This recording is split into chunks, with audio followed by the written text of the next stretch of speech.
Moje ime je Ivan Mance, ja sam bivši vratar nogometnog kluba Rijeka. Već 5,5 godina radim kao zamjenik sportskog direktora i glavni scout kluba.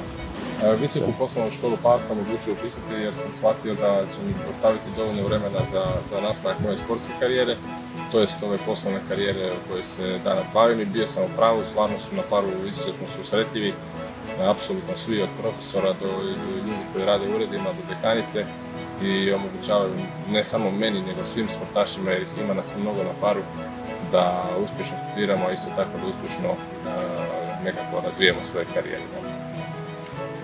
Naravno, nije lako uskladiti poslovne obaveze i studentske obaveze, međutim stvarno su susretljivi na PAR-u i evo, nadam se da stvarno još nekoliko ispita imam i da ću konačno i završiti studij.